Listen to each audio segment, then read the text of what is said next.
won't give up till I'm on top. Yo, no, I ain't the type to give up. If I do something, man, I do it till I get what I want. I turn a business out of nothing into something I love. I got a poker face, but honestly, I'm not one to bluff. I flip a switch, never miss, man, I always stay up. Don't let them see you, bitch, always have a plan to stay tough. This life ahead of you ain't easy, it was built to be rough. But that's what makes a personality, is tragedy, bruh.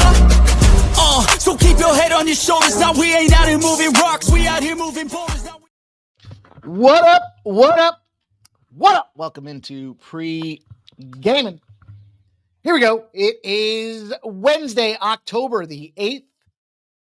And we have a full slate of action again. Feels like I should say finally. Feels like we've been battling around a couple of two-game cards for the last 2 weeks or so. But hockey is here. We have picked up pace. We've got now mid-week football action as well. And I just have to do a touch of housekeeping. Let me get this set up and get this sent out. I hope everyone's having a good night tonight. Tell you who's not having a good night tonight. That would be the Seattle Mariners. What the hell? Where did that come from? Looking good, 3-0 to kick things off, and then the fifth inning becomes problematic. Yikes. Push my first five Seattle bet, cash my over, but probably going to lose this Seahawks spot, or Seahawks Mariners spot. That's what I think of them. Think of them as the Seahawks. Man, ugly as it gets. What a complete meltdown here for them boys. The other side of things that were on here, I don't even want to say it at this point. There's so much baseball to go. The Cubbies. Let's see if the Cubbies can go out there and fire away. Quinn Priester's not going to get his 3.5 outs. I told you guys yesterday, got to be careful of these auto plays on these outs now. Outs and strikeout props. Now shit's getting real. Look, if you want to know the reality behind it, the first game of the series is wild card, or first series is wild card. It's a 3-game card. Well, generally, you're only playing 2 games. Well, I shouldn't say generally, but a lot of teams that won the first game win the second game. So there is no third game. So that means you got your number 1 and your number 2 going against their number 1 and their number 2. Well, guess what? These become 5 and then 7-game series. So now you're going to get the number 3. Now you're going to have to figure out, how do you address dealing with the bullpen? How do you factor in your 5 guy that should be playing if it's a 4-game series? All of these moving parts could result in some quick hooks. And when a guy gets a little bit of the jitters, the yips, he gets the clip. They pull him out of there, and you see that with Quinn Priester tonight.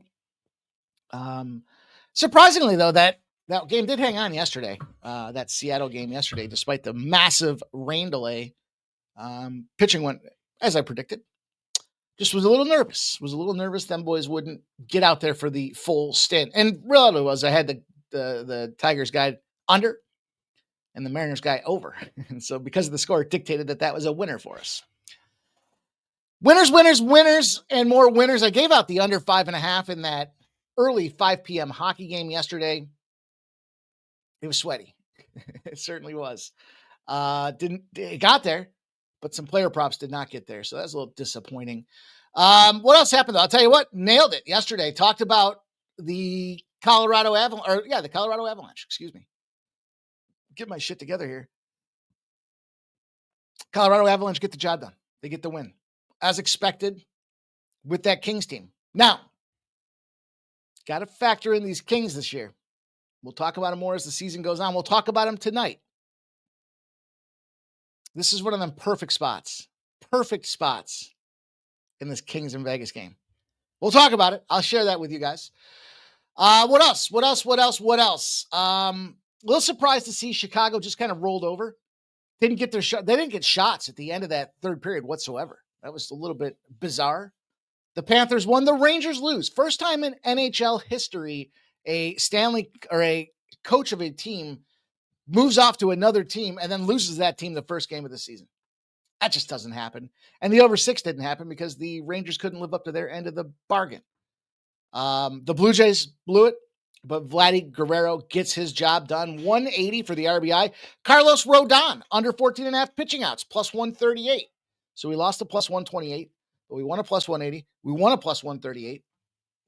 And then late penalty from the Kings kept that game from going over 5.5. But the Colorado Avalanche do cash for us. Overnight, I said I had some tennis plays for those that were looking to get involved in the tennis business out there. And I think we went 3-1 in tennis. Let me check. Yes. Djokovic to Minauer, 2 sets. Yes, that one cashed. Katerina Sidakova, Coco Gauff minus 5.5. Coco Gauff nuked that girl. And then Lerner Tien.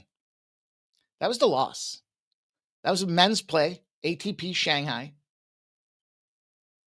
He was coming through in a couple of different sharp respected betting reports. And I was like, So I looked at the matchup and I thought, oh, okay. Lost the first set 7-6. Wins the second set 7-6. It's like, whoa, we might have ourselves a live doggy. And then he loses 6-4. So that was our tennis loss last night. But look, as far as the day goes today, probably going to take this Mariner spot on the chin. This is what it is. Casey Mize under 9.5 outs. We're going to cash that one. Bryce Miller did not get his over 3.5 strikeouts. Seattle first 5 was a push.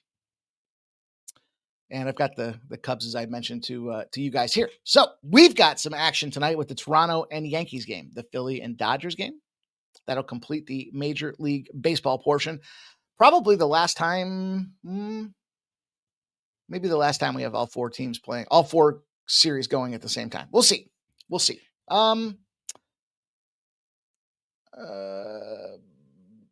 Yeah, huh? I don't know. I don't know if that's how I have it predicted. I guess I'm just trying to play out the series situations in my head. No. In fact, hopefully we'll get one more. Hint, hint. Wink, wink. How I think we go after this action tonight. Hockey. We got a 4-game hockey card tonight. It was a 3-game slate last night, a 4-game slate tonight, and then we got a massive card tomorrow. So still trying to kind of dip our toe in the pool. It's just one day in. Everybody settle down. But we're going to have action in 3 games. We got Boston and Washington, the Kings and the Golden Knights, Colorado and Edmonton, that Kings Golden Knights spot. Love it. Then we're going to talk about 2 college football games, probably some of the shittiest games on the card. We're going to talk about them. Missouri State, Middle Tennessee, Liberty, and UTEP plays in both of those. And I put together a same game parlay. It's what I suspect will be the last game of the WNBA season. And it's been so darn good to us. So I thought, hey, we're up like 25 units or something like that in the WNBA on the season. So why don't we take a single unit and try to turn that into 6 units with the same game parlay? So actually, yeah, I think it's 6 units. So that's the way I want to get after tonight's card, you guys. We had the Dana White Contender Series live last night. We'll be filming First Strike tonight.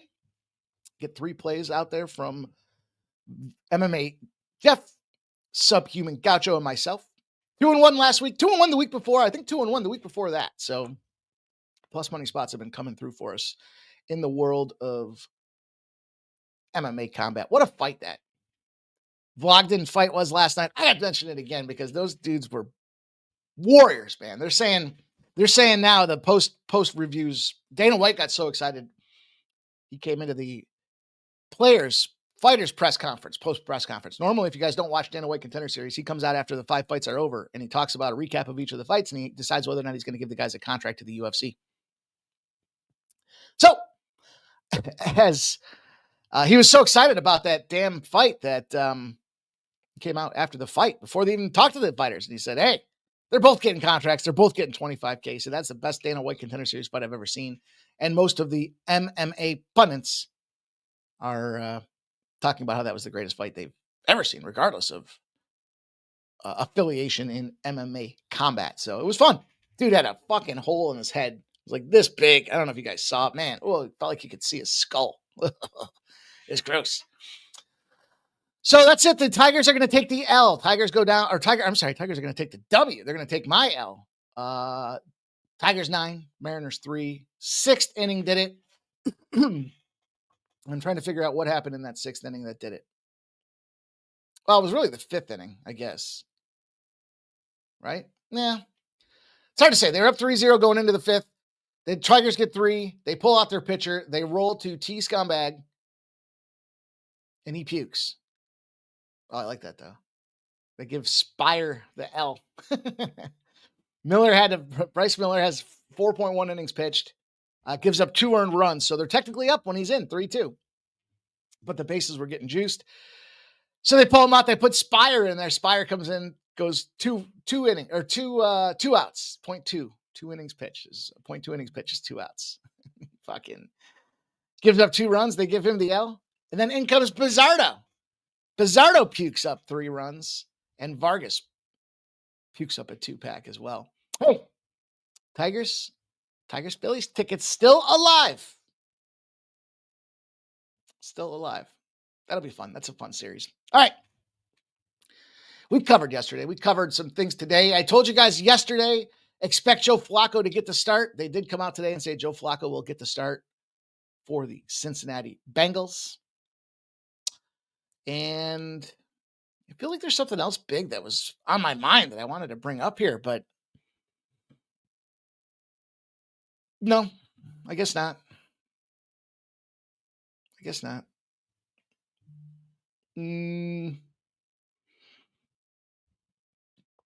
I guess not. Okay. Oh, I know what it was. We'll wait. We'll wait on it. No worries.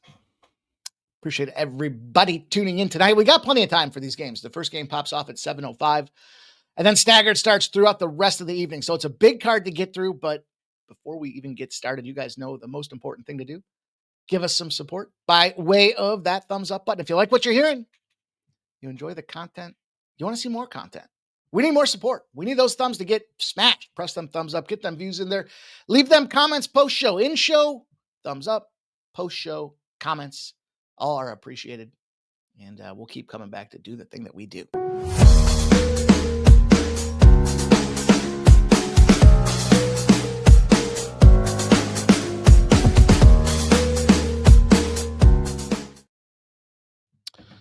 Okay.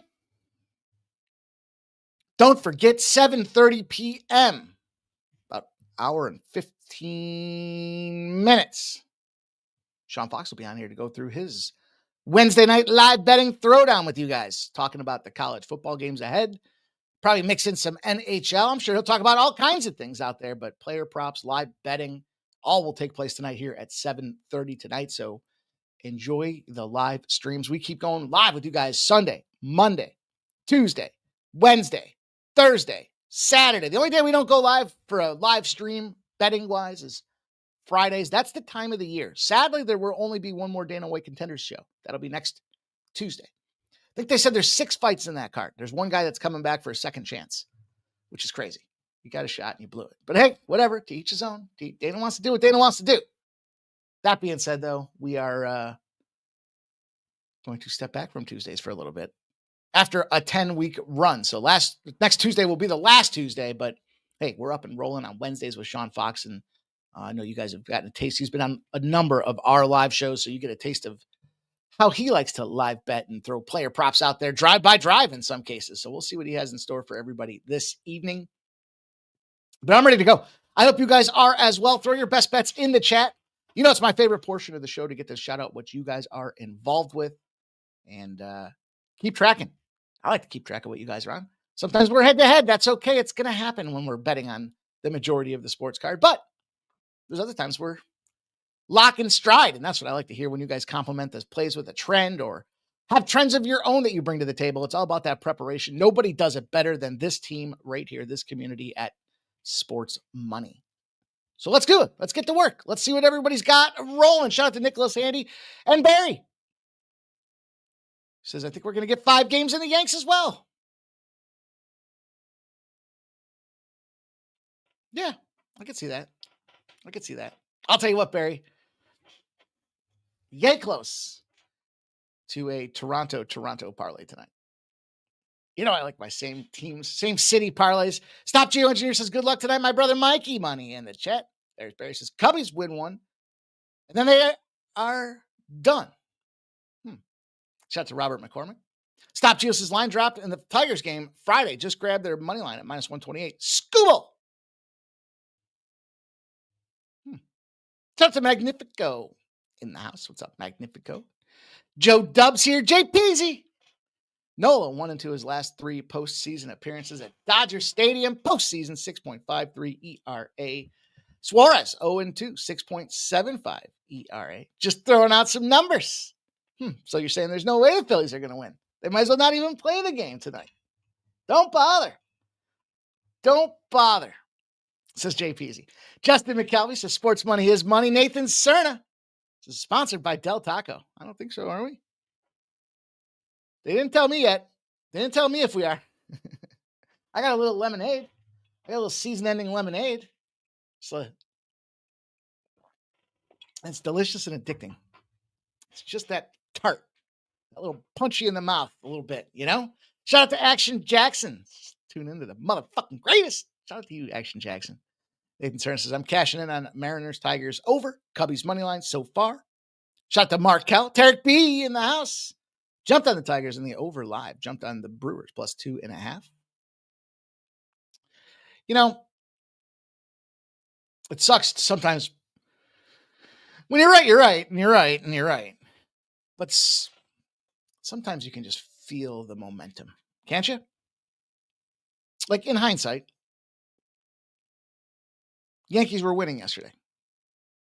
Why? Well, they almost came back and won game 2 against Toronto, and they put up all those runs in the bottom half of that game. Then they change locations. They come back home. Now, yeah, when they're sitting down 6-0, it doesn't look pretty unless you're on the Blue Jays. And then you're thinking, hey, this is great.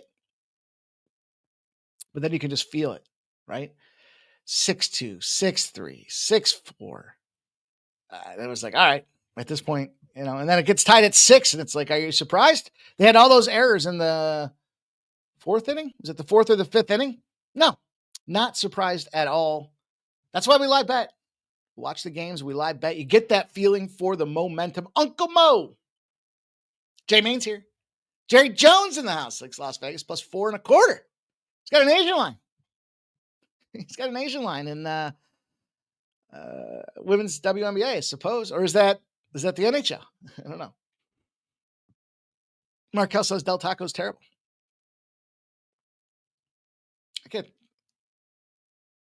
I can't remember the last time I had Del Taco. We don't really have that option around here. It's like Taco Bell. And then we talked about this on a live stream. You get like Moe's or Chipotle or I think those are about it. They got a Mighty Taco in Buffalo. If you haven't heard about that one. Mighty Taco. It's funny. We used to, way back in the day, we'd go out to, when we were younger, college and stuff like that. You go out to like a game or a concert or something. And so where I went to school, it's kind of on the outskirts of Rochester. And after a show, pop in the car. They had a Mighty Taco. It was the exit before like you got into Buffalo, right? So like you got to get on the thruway. It's a Buffalo thing. So you had to get on the thruway, you had to drive on out there. It's probably 45 minutes each way to get Mighty Taco. In hindsight, growing up now, it was so fucking bad. But I still don't mind it. I still kid Jeff every so often. I'm like, let's go to Mighty Taco. Fuck Mighty Taco. Fuck that place. All right. There's my Mighty Taco story of the day. Wasn't bad. I mean, is it really possible to make a bad taco? Really? You get a corn or a flour tortilla, or corn shell or a flour tortilla. You slap some low-grade seasoned to fuck meat, a little lettuce and cheese on top of that thing. Sprinkle it with like maybe a little sour cream and tomatoes if you're into it. Douse an unnecessary amount of highly injected preservative-driven hot sauce and eat about 5 of them until you're ready to throw up. Did I miss it? Did I miss something? And how do you make that bad? That's what I don't understand. Toronto and Yankees are going to pop off here tonight. And we've got ourselves a battle, that's for sure. So we know the deal, right? I talked a little bit on the onset of the show. Toronto gets the first 2 games at home. They go into the new stadium. I thought with new sight lines and everything else, new stadium, we're getting the buy low situation. And I still feel that way today. 86% of the bets and 62% of the cash are on the over. 8.5. It hasn't moved from where it opened. Now, there has been some significant steam on the Yankee side of things here. 60% of the bets and 76% of the cash are on the Yankees, and it's moved 20 cents. So does that mean the Jays are done for? I don't know. Varland, this is where I think if you're a team like the Blue Jays, you're pitcher by committee to try to get through this thing tonight. So we can talk about Louis Varland and his bullshit 6.75 ERA, but he's only an opener. So then we see what they've got going down the rotation. I mean, I hope it's not Lauer that's going to get some time in that thing, but look, they won 10-1. They won 13-7. They lost 9-6. Their bats are humming. They were let down a little bit by the bullpen. Now the question is on the other side for the Yankees, what is Schlittler going to do? I was a little surprised. Shout out to the Yankees. They played it right. I would have thought in game 2 when they were getting busted up early, I would have thought that's when Schlittler slides his ass in there and, you try to do something. But I guess they were just down so much that 13-7, it's like, all right, fuck it. Let's just save this guy for the next game. And young guy with a huge opportunity on his shoulders right now. I mean, this guy literally is in the position of a lifetime. You're coming in. It's your rookie season. You started out pretty strong. You're now in the postseason. The Yanks are down 2-1. You're at home. And you get a chance to put the team and the city and half the baseball world on your shoulders. Is that a bright light opportunity? It doesn't get any brighter than that, in my opinion. But are those lights too bright? I don't know. That's the question that we'll have to answer. But here's what I do know. It got cold recently. And last night it did warm up a little bit, but then it got cold again. Tonight it's even cooler than it was yesterday. And that cool weather is football weather, and that is not baseball getting overs weather. That is unders, and unders where I want to be. Now, I still believe in that under that I had yesterday. It just happened to be, I think, a day too early. Hey, here's the thing. You got a 9-0 run to the under for the Yankees, particularly if they recorded multiple hits the previous game. Multiple home runs, I'm sorry. They're averaging 6.2 total runs a game in those spots. 6 of them were unders against divisional foes. And so I'm not going to go back from a bet that I thought was a good play yesterday that just got rocked.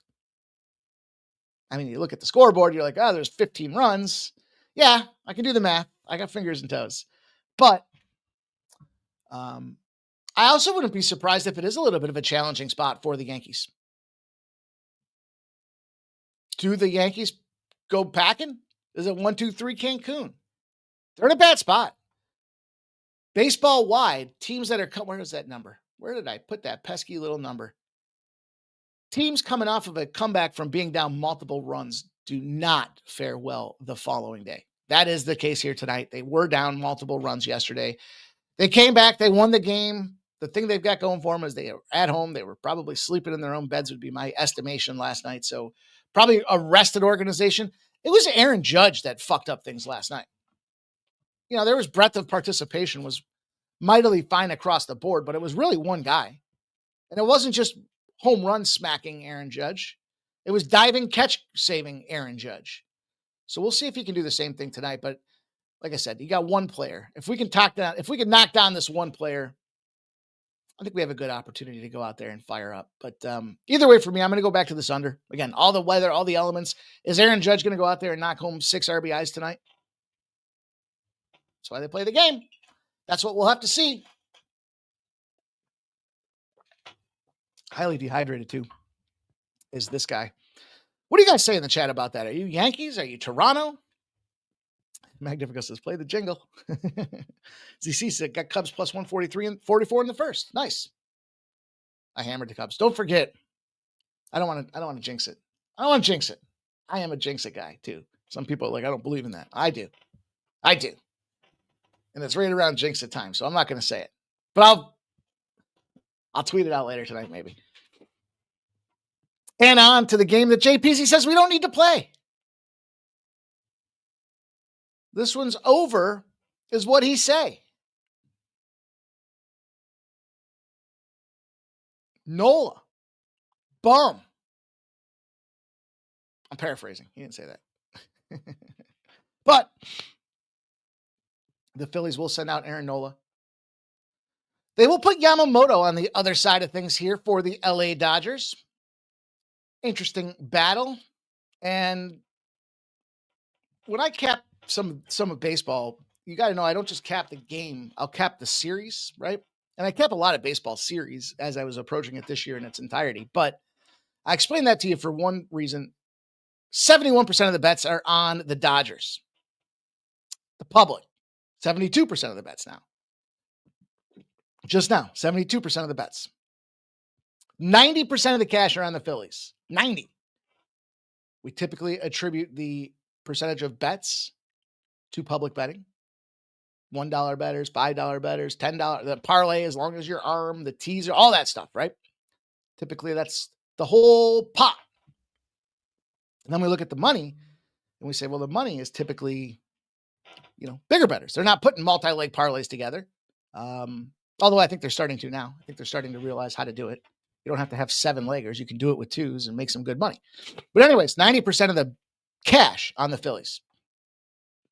And the total popped off at 8 and it dropped to 7.5 almost immediately, with 88% of the bets and 88% of the cash on the over. So what do you do? Well, you look at Nola. He's bad. As a dog in his career, 28-53. So when he's a dog, it's for a reason. He's also 1-7 in his last 8 starts against the Dodgers.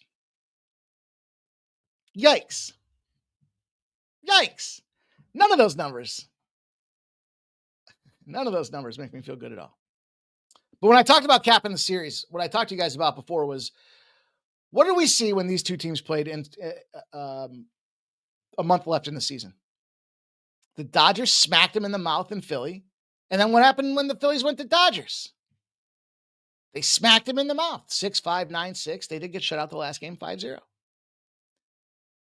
And I think we have a similar situation as it comes into this place here. For whatever reason, the problem that why I like the Jays and what I'm struggling with the Phillies isn't just the bottom of the order, the entire order. Schwarber and Harper, non-existent. Now, Trey Turner did have an opportunity in game 1 to do something. He didn't. They lost that game 5-3. They lost game 2, 4-3. It has been that feeling of lower scoring, probably partly because I just talked about these guys not hitting. That's what it comes down to. But I don't think the Phillies are dead, and I like the under. And this comes simply, now I get it, and I'm not going to mess with the first 5 with Aaron Nola. But what we've seen is that the Dodgers rested up front, top of the order, starting pitchers, they probably have the advantage. They got that day off of rest after they won game 1. They've got so many pitchers that they don't need to necessarily concern themselves with bullpen, but the Phillies are equally in the same position. So many starting pitchers that you don't hear him talk about the term bullpen at all. I think Yamamoto goes out in this thing, and I think he goes deep because that top of the order, the bats have not been great. But I just think this is a spot where the Phillies can bounce back. Getting swept in the series as really the number 1 team in the National League. Now, maybe partly I'm biased. Because I've got myself some Phillies tickets. But I also saw what they did in LA. And they love LA, as they say. So I'm going to double dip it. Yeah, I don't love the Nola numbers. I think it might create, could you argue, should I wait from that plus 155 and get a better number? Here's the problem for the shitbags that think that. What if the Phillies come out and go up 3-0 right away? Now, conversely, you missed that best number. And you probably have that opportunity to get a hedge in there with the Dodgers at a plus 155 price tag. So I don't believe necessarily in that. Let's wait and see if we can get a better number live. Depends. I mean, there are some games where that's my strategy, and I'll still have a pre-flop play, right? But in this case here, what kind of better number are you looking for than a 155? If they get to plus 300, they're probably down 3-0. You want to back the Phillies, whose bats have been shut down and silenced when they're down 3-0? You got a bigger bankroll than I do. If that be the case. So that's my thought. If you did like the Dodgers, maybe I would wait and then try to get them at a better number live. Maybe they're down 1-0 or 2-0, but that's to each his own. That's their own decisions to be made. Look at this. The Cubs runners on first and second for the Milwaukee Brewers in the top of the fourth. It's going to be a sweat. These baseball days are sweaty now, aren't they? It's like when we had so many games, when we had 15, 20 games to work with, we could go in there and sneak out 5 or 6 of them and know we were going to have a pretty solid day. But man, bang, hang on, boys. Hang on, Cubbies. I went a little bit heavier than I probably should have on the Cubbies. So that's it. That's what I got for you guys in baseball. Triple plays. I like Toronto to shut down the Yankees tonight, but Jesus, momentum. And that's how close a line it is for me taking a plus money shot for the sake of a plus money shot versus, JP's got it. Plus 155 is a good number if you like the Phillies. Don't get greedy. Great. Agreed. That's the whole summary of my summation here as it relates to the Phillies here tonight. And probably, Nola's struggling, but you don't think Nola knows that he struggles? Really? You don't know that he knows what his numbers are? You know damn well he knows what his numbers are. If we know our gambling numbers, he knows his pitching numbers. You know what I mean? There's more money at stake for him than it is for us. Of course he knows what it is. And I don't think it's going to be a problem for him tonight. I think he'll find a way. You know, he's 0-6 with almost a 7 ERA on the road. That sucks. But his last game at Arizona, he went 6 innings deep. And he's been on a little bit of a respite, so I'm okay. It's hard to dress it up and we'll throw lipstick on it. It's still a pig. Nasty Nate says the Jays are going to smash. All right, Nasty Nate. Like it.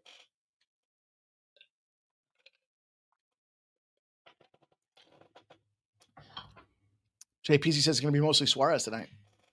I bet you we get 3 out of Nola. I bet you we get 3-3 and then maybe they do 1-1-1. I don't know. We'll see. I'm just optimistic that we get ourselves a win. And then it's not. Don't leave Nola in too long. That's what I'm saying. Listen, if you see that he's getting fucking guys, if he's losing command in the 3rd inning, we don't need to put him in there through the bottom of the 4th and let him see if he can get his way out of it. This is an all fucking hands on deck matter to me. So let's not be stupid. Let's not be Aaron Boone. Okay. Let's turn our pages to hockey. Let's talk about the frozen wonder that is building our bankrolls at a significant rate. The NHL is back. Brief observations last night. Brief. Day 1, game 1 observations. Told you not to lay puck lines. You laid the Rangers puck line.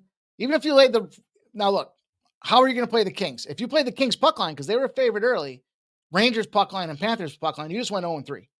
You just found a way to get busted out fast. Here's the reason why. It takes these teams 10, 15 games to get their lineups fluid and in place. Now, some teams like the Oilers have Draisaitl and McDavid. They kind of have a little better idea of what they're going to do than most other teams. But was I surprised that the Kings lost? No. I told you that team was lucky to be where they were the year before. And they're going to just roll. They're going to let the hand ride. It's like when you get those lotto tickets and you scratch it off and you see the X on the bottom. There's no way you're winning with an X. If you don't know what I'm talking about, let me educate you. When you scratch off the numbers on your scratch off ticket, doesn't matter if it's a bingo card or whatever. There's letters on that thing. There's like 3 letters tucked in somewhere around those numbers. And those letters are the abbreviation of the amount that you won. So when you scratch off and see an X, you're not winning. You lost. There's no dollar value in the US dollar currency that starts with an X or has an X in it. So keep that in mind. And I think that's what the Kings were looking at last year is like, hey, we're so great at home. And they bring in a new GM and all he does is tool in a couple of defensive pieces and he leaves everything as is. Darcy Kemper. The Rangers. They were bad defensively. They bring in the Penguins coach. They got one of the best defenders in the game. It's going to take them a little while to gel. And should they have been a 250 favorite to start the card? No. And then the Chicago Blackhawks are bad. They're still, the thing you have to look at with the Chicago Blackhawks is it's not really a minutes restriction. It's just, they're not asking Connor Bedard to do it all. They don't want this guy to get injured. They want him to play a full 82 game season this year. So That's right. NHL players aren't soft. They don't play this load management bullshit. So, we'll see how the season evolves. We're going to have to get about 10 games in this before we start getting some really good, meaningful trends. But we do have a 4-pack tonight. We have the Canadiens and the Toronto Maple Leafs, a team that continues to battle north of the border to start the season almost every year. Hang on one sec. There it is.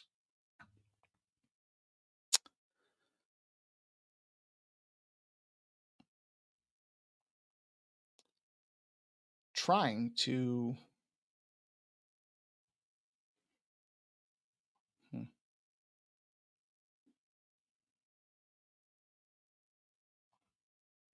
There we go. Slight site change. So the Canadiens are going to start Sammy Montembeault. Toronto will start Anthony Stolarz. I don't know. Like I told you guys yesterday, there's some sharp bettors that kind of have this belief system that Montreal has a shot this year. And I think it's just based strictly on how they finished off last year. It was a successful season. Yes, they snuck into the playoffs. And it was largely because of Montembeault. So the big thing for Toronto, and this is kind of what kept me off of this game, these guys had some big losses in their roster, specifically Mitchie Marner, who's going to start tonight for the Las Vegas Golden Knights. They knew he was going to leave, but he still left, and you still got to replace this guy with a number of moving parts in these lineups out there. So make no mistake, a lot of people, myself included, feel that Toronto is a live contender to win the Stanley Cup this year. And largely it's because they do have depth in their lineups. I just am concerned it's going to take them a few games to get it together and figure out exactly who they are and how their identity goes. Remember, I talked to you guys about special teams last night. The problem with the puck lines, these guys don't have 20, 30 games under their belt playing on special teams. So when they go up a man or down a man, you have that second sense, sixth sense, knowing where your partners and your line mates are going to be. So do I want to lay $1.65 on the Toronto Maple Leafs? No. Do I think they should win? Yes. Do I have any action on it? Not here. May have something over at the Win Club. Bruins and Capitals, however. Bruins and Capitals. Here's a spot where off season we saw that Ovechkin got hurt in playoffs. It was his arm, not his broken leg from the previous season. Now he drinks vodka like a Russian, so that arm probably healed overnight. However, are some moving parts. They're going to start Logan Thompson. He was terrific last year. That guy was a 2.49 goals against average, 91% save percentage. 31, 6, and 6 were the Capitals with this guy. Jeremy Swayman's on the other side. And I think the difference between the Penguins and the Bruins this year, my assessment on the Penguins versus the Bruins is the Penguins know they got to be in rebuild mode. The GM said it. The Bruins lose big components to their roster. They're sending players down to Florida, and they're just kind of aging without necessarily having the depth to replace them because you got to pay these. So here's the problem. When you're pretty elementary, you pay some key players big money and they stick around for 8-9 years. You make it deep into the playoffs. You're not getting good high round draft picks, high leverage draft picks. You're getting the bottom of the barrel. And at some point, it all just turns to shit. And I think that's kind of where Boston is this year. They didn't sign Swayman until midway through the season last year. They were rolling the 1-2 punch with Leanis Allmark. He's not there anymore. So they're going to have to count on Swayman pretty aggressively. I just think this is going to be a bad season for Boston. I think I preference that because one of the things that I kind of wrote down for my preseason strategy was Boston in dog rolls, thumbs up. Boston in favorite rolls, no good. Doesn't mean they can't smash. And as a favorite, if it's a small favorite against a team like Buffalo Sabres, maybe. But a 160 right now to kick the season off feels awfully generous.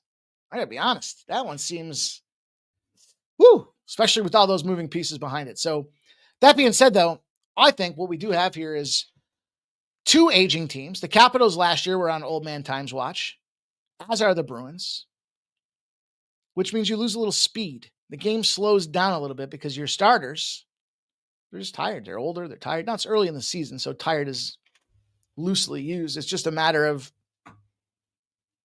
they're probably not going to be as quick as they are right now, but usually it takes them, I know they got training camp and stuff like that, and they take care of their bodies, but usually it takes a couple weeks. So that being said, I I think what you have here is aging teams with high-level goaltending.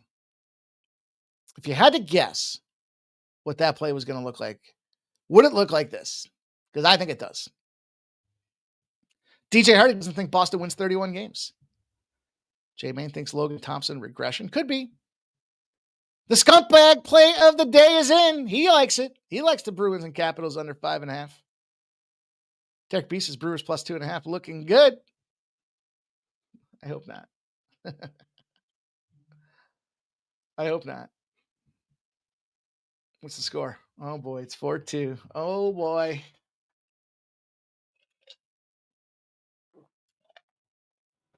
Once you get past the initial tart of the lemonade, I'd imagine it's much like I don't want to say that.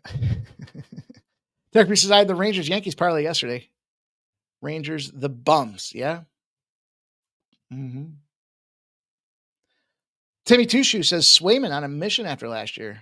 Casey Middlestap, productive now that he's in Boston. He's had a storied little journey. He went from Buffalo to Colorado, didn't do shit in Colorado, and then got shipped out to Boston. Scott Blaster says slow old man hockey, especially this early in the season. There you go. That's what I'm saying. That's what I'm saying, Skunk Blaster. Agree with you, my friend. Let's go. Let's get that money. Game number 1 of the NHL season. I want to be a little more careful of the totals. You know, usually, I think the way the baseball went for us is we, at about the quarter way of the season mark, running the numbers and seeing we're busting up totals real good. Got to the point where I was like, all right, well then let's focus more on totals than sides. And I just think with hockey, I think I'm more of a sides guy. I know that's how we were. Well, that's not true. What was it? 80 units last year and 65 the year before. They were pretty split, I guess. I guess don't pigeonhole yourself. We'll see. We'll keep evaluating it as we go. I'm going to go on to this Kings and Vegas Golden Knights spot. I told you I love this spot. I love this spot for a couple of reasons. I don't spend a lot of time talking about the splits. However, 87% of the bets and 76% of the cash are on the Vegas Golden Knights. And is there a recency bias in here? Well, we just saw the Kings get busted the fuck up. 4-1. They barely scored at the end of that fourth or that third period to make it 4-1. They're lucky they didn't get scored on again to go 5-1.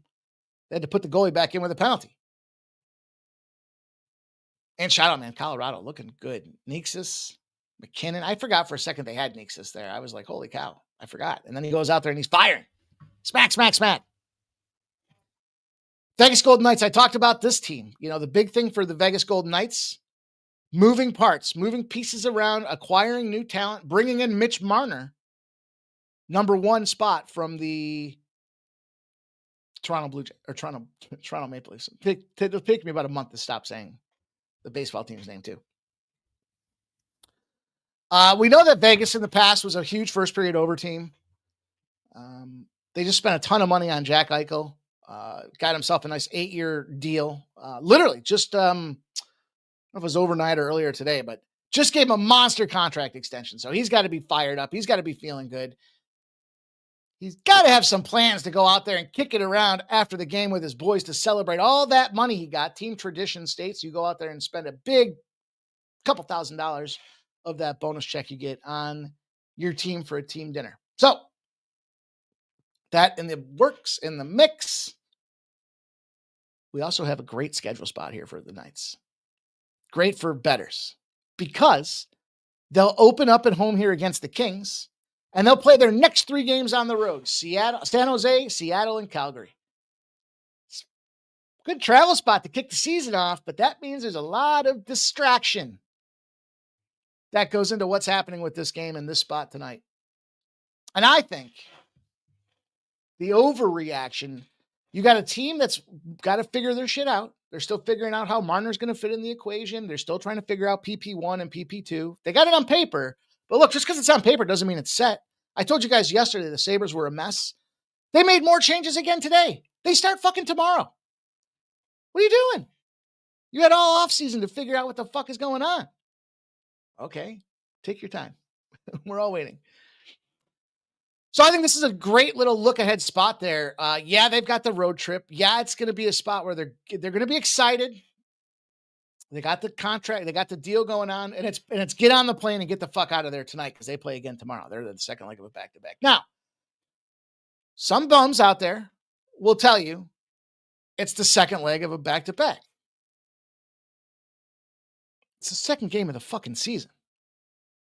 If anything, they're going to be better today than they were yesterday, simply because the muscles stretch out a little bit.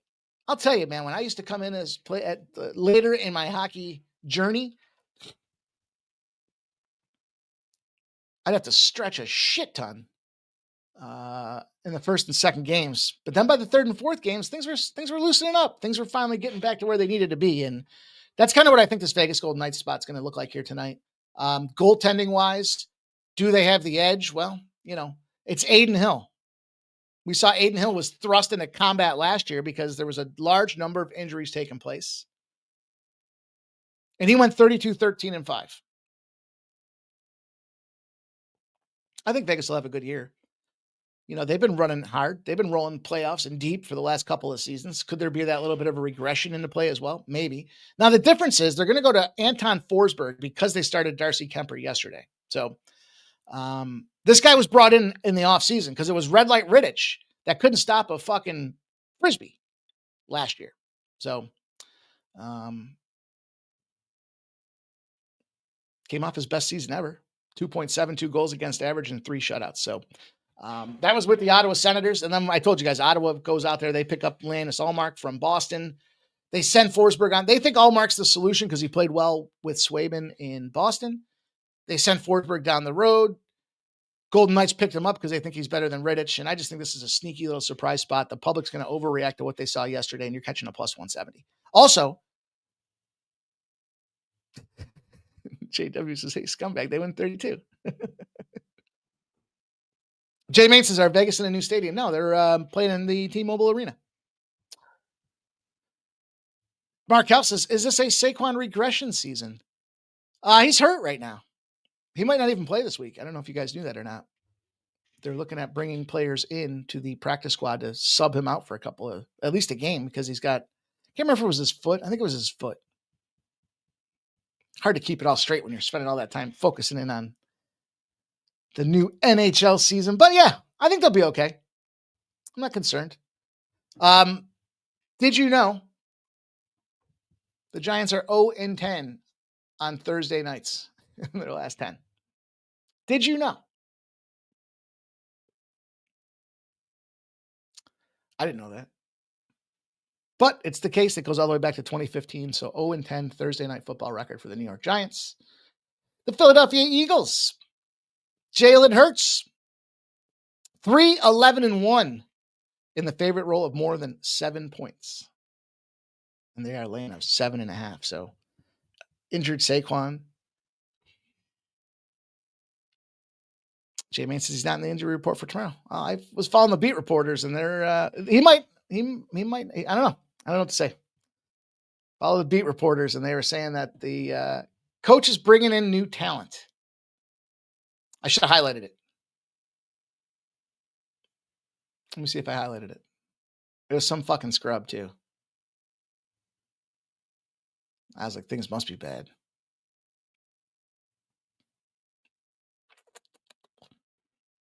No, I didn't highlight it. Can't highlight everything. All right.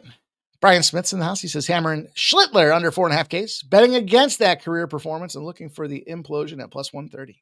Can't complain about that.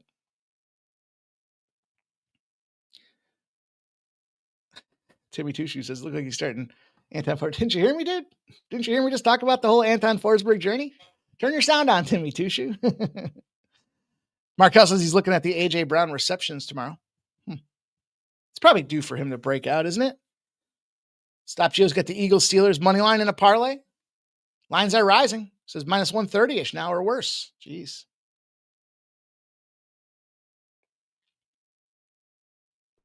A little over 8.5 in the Cubs game. Let me check in on the Cubs game and see what's going on with my money. JW says, is Flacco done after this season? I'll tell you what, I picked up Flacco on my fantasy team. I told you guys, I had Joe Burrow. He goes down. I was stuck. I picked up Indiana Jones, who's mediocre performance. He's like any other Colts quarterback. Like, they're too balanced to go out there and put up a 50 spot, but he does okay.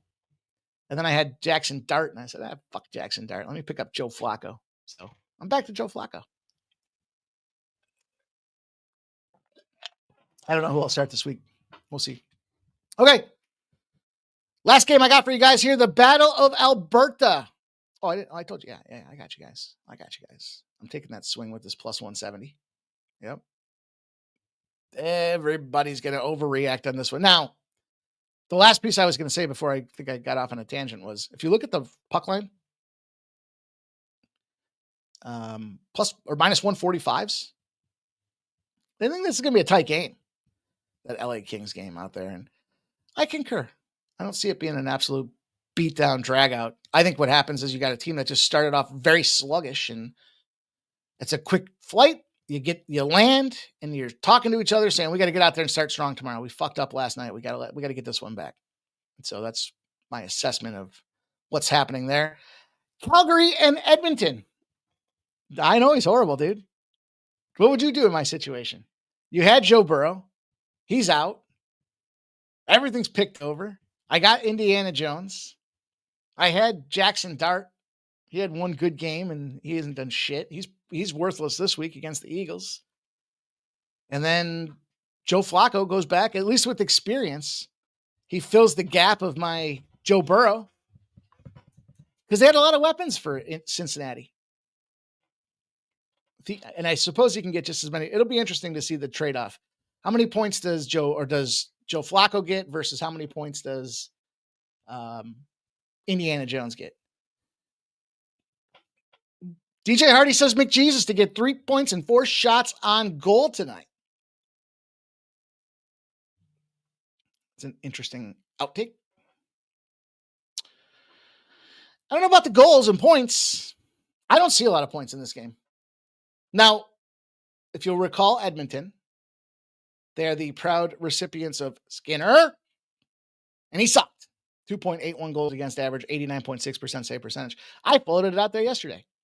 Would you be surprised if everyone's talking about Sidney Crosby's a rental, that Sidney Crosby ends up over in Edmonton for the end of the season to help Connor McDavid win his first Stanley Cup? LeBron James style, when he went down to Miami. Before Crosby comes back, and then Edmonton's roaring and everyone's hooting and hollering. I don't know. I got an opinion. Stewart was 26-18-4. 2 years ago, he was top 15. Last year, he was bottom 15. Bad season. Also, historically, the Edmonton Oilers start out like shit every season. Let's not forget, 2 years ago, high expectations to win the championship. 15 games in the season, they fire their coach. And they bring in McDavid's coach from junior hockey. He gets a big shot at it. So, that being said, the Edmonton Oilers do open up as a big 200, minus 205, minus 210 favorite. Yikes. On the other side of things, you have Dustin Wolf. Wolf, year 2. I believe in the sophomore slump for quarterbacks. I don't necessarily believe in that for NHL players. And I'll explain to you. Devin Levi for the Sabres. I said when he was coming up and back, there's something not right with this guy's performance. Doesn't quite seem like he's ready for the NHL yet. And this year they agreed. The Sabres said, hey, we're going to keep him in the AHL. We want him in the AHL this year and only on rare occasions. And we're going to continue to develop this guy's what it comes down to. Dustin Wolf was a runner-up for the Calder Trophy. 264 goals against average, 91% save percentage, 29-16-8. Crazy. They're expecting to go to him more this season. They've put him in the young gun, sling it, get it done, and roll. The last 3 openers for Edmonton. Last year, they got shut out 6-0 to Winnipeg. The year before, they got beat up 8-1 to Vancouver. The year before that, they did beat Vancouver 5-3. So, to me, we got a team that's back-to-back Stanley Cup. Got to have a little bit of that fatigue that comes into the equation. Shorter off season, and it's now back-to-back seasons with the shorter off season. They're also missing Zach Hyman. That's a huge piece. And they got youngsters that they're bringing in. Again, youngsters coming in. Isaac Howard, Matt Savay. Guess what? Takes them a little bit of time to get used to the speed. So Edmonton's definitely not at 100% to kick the season off, and they're used to losing to open the season. Calgary's used to winning to open the season.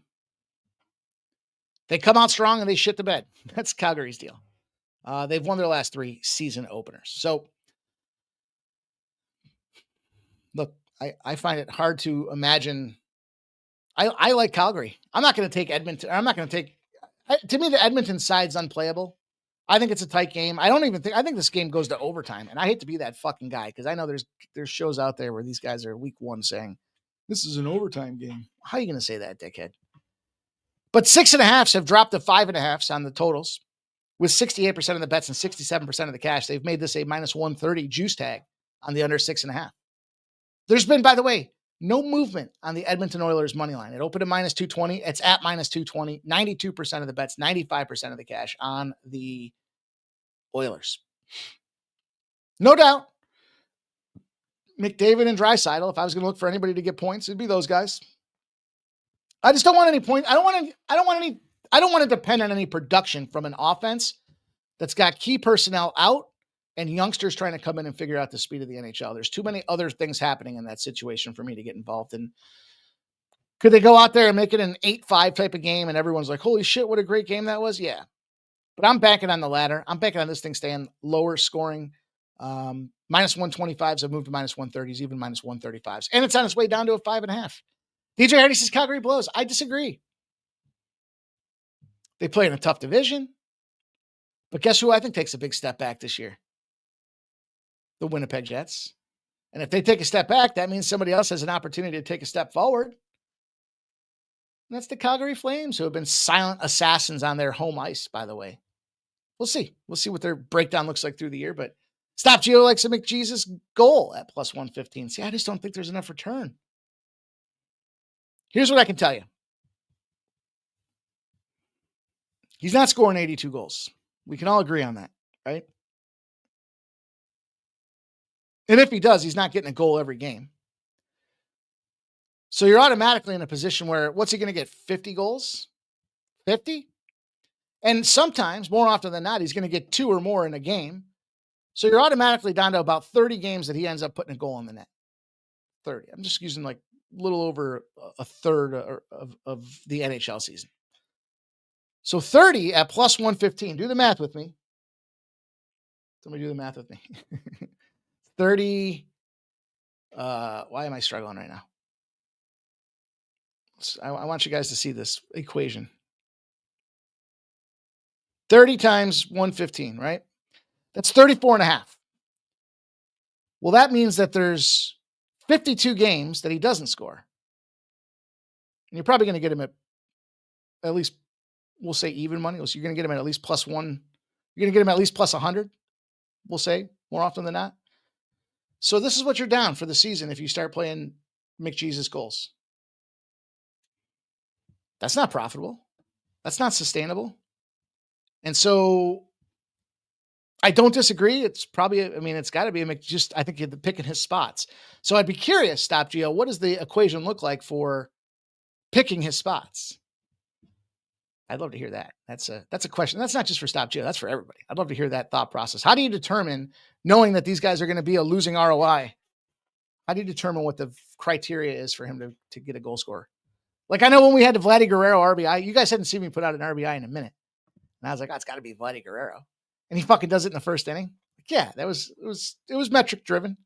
There's a little hint to the quiz, if you will. But anyhow, it's a long hockey season, so I love talking about theories with you guys. Last night's unders, in hindsight, were definitely the way to go. If you look at the Grand Salami formula, the Grand Salami was 17.5. If you take each of the 3 games, you multiply them by 5.5, it was 16.5. That's under the 17.5 on the games. That means that they should have been unders, not overs.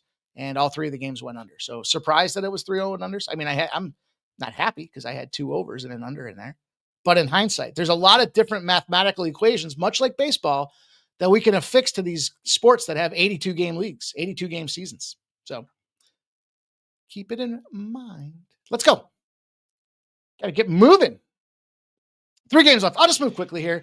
Sharp Perspective betting report came through. They're taking middle 10. They're taking middle 10, I think, predominantly because of the injury on the quarterback situation. Right now, right meow, you got a team that's at home in Middle Tennessee.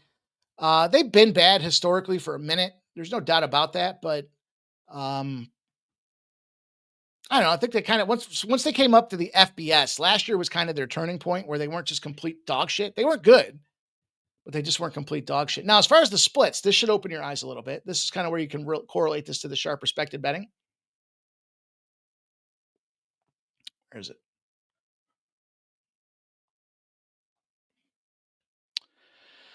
Line open at 2.5. It's got 51% of the bets and 75% of the cash coming in on the Bears, the Missouri State Bears. It hasn't moved.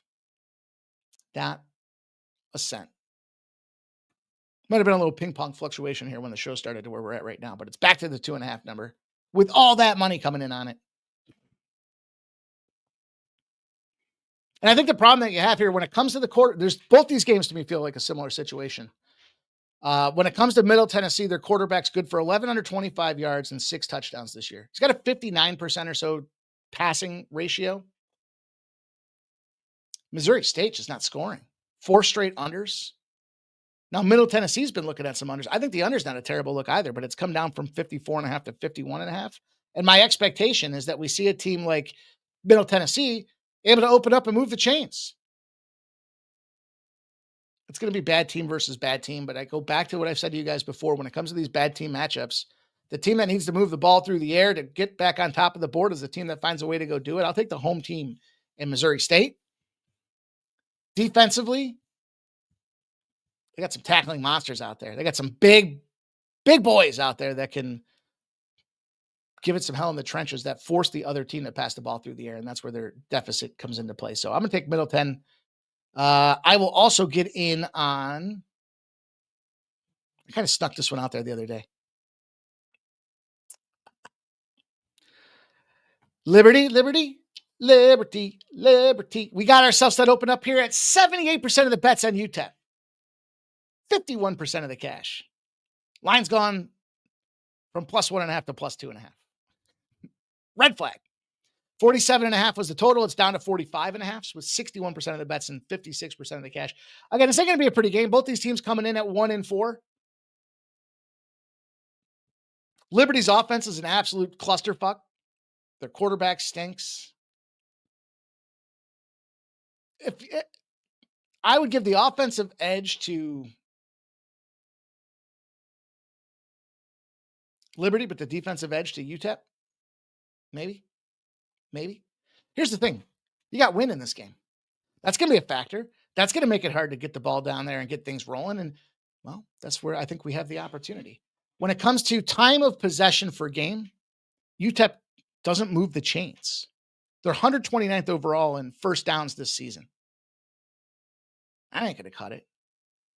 Time of possession, they're 134th. If you can't move the chains, you're not draining the clock. Now, Liberty does get busted up. There's no doubt about that. They don't score a lot of points either. So I do think this is another one of them lower scoring opportunities. But for me, I want to take the better offense. Some people will look at offenses versus defenses and say, well, the defenses travel. That's true. But Jesus. UTEP played teams like La Tech and UL Monroe. Those teams are fucking horrible. And you can't do shit against those teams. That's a problem. It's a problem in itself. And on the other side of things, look, Liberty played James Madison and Old Dominion. The problem that Liberty has is they're trying to replace their quarterback that they lost to Colorado. And he wasn't very good in Colorado, but this is one of those teams like we talked about last week. The expectations are still on Liberty to perform well in the Conference USA and have them as front runners to win the championship. So as much as they're terrible at 1-4, they're just getting their bad season started. So, look, they score about 170 yards a game. It's not going to be a pretty game. This one's not my favorites, but I want some action on them, so I'm going to take a stab at the road team. They got the home team in Middle 10. I think they have the home field advantage against a team that can't score. And I like this Liberty team in a game that's going to be forced to the ground. A team that can't move the chains is going to be at a deficit out there. So give me Liberty in this spot. And then I've got the same game parlay, and we'll put the bow on the show for you guys here. I think it is night. JW says that guy sucks at Colorado. Dude, he was so bad at first game too. It was like, oh my God. All right. Vegas plus 4.5, the under 165.5, and Asia Wilson over 24.5 points. The only creative piece that I moved on this was I moved the under to 165.5 from 163.5. We've talked about them all season. Phoenix Mercury play great at home defensively, and it's a playoff game in the championship. It's just the finals on top of that. And so clogging up the paint, doing all those things that they do that make them a reputable defense on their home court, I think come to the forefront here. Plus they've got rest. They're coming into this thing with rest. We haven't seen Mercury be able to keep the game within 3 points all matchup here. So, the triple revenge narratives in play here where Phoenix lost back-to-back games and this is a 7-game series. So they got a chance. They're not quite done yet, but I think it's the gentleman's sweep. I think Vegas goes out there and wins this game outright. And then potentially Phoenix Mercury come out and do something in the next game here. And then I went with Wilson, and I went with Wilson because she's the number 1 point scorer in the league. She's on Vegas. You're in the biggest game of your career. If you're going to get involved in the game, that's the way I choose to play it. Tarek B says, Mike, no Mercury first half plus 2.5. No. If anything, I would take the aces in the first half. I like the plus points in the first halves. I don't like to lay the lumber. I like to get the plus money or plus points on them. So I would say, if anything, I would lean to the aces in the first half. But look, this came out to plus 521. So on a 24-25 unit WNBA season, we'll take a unit. We'll drop it on this and see if the closeout situation can't be plus 521. Give us 5 units in the bankroll to continue to plus things up and move it forward. So Irish King says he's going to go Phoenix minus 2.5 in the first half. All right. It's your call. It's your money, my brother. Good luck to all you guys tonight, though. Make sure you do tune in at 7:30 for Sean Fox. He's going to give you guys the what's happening out there. Brian Smith says, what's up? Why am I seeing Middleton? Maybe it's their quarterback's going to play. That was the question, was whether or not Missouri State's quarterback was going to play. And I just thought it didn't matter because he's not productive as it is. And if he's hurt and he's coming in on the road, travel involved in that situation, this doesn't matter to me. So anyhow, until tomorrow, we'll be back here at the same time, same place, 6 p.m. here on Sports Money to give you guys all the breakdowns, the whole rundown of the show. Good luck with all your bets tonight. If you're tailing me, let me know. Put it in the comments after the show. If you're fading me, let me know. Put it in the comments after the show. Let's see some low scores in this Toronto and Dodgers series. And let's see the Phillies do something to these Dodgers tonight. Good luck to all you guys. I'll see you guys tomorrow. Check out the morning steam at 9 a.m. Check out my man, Sean Fox, here at 7:30. And I'll be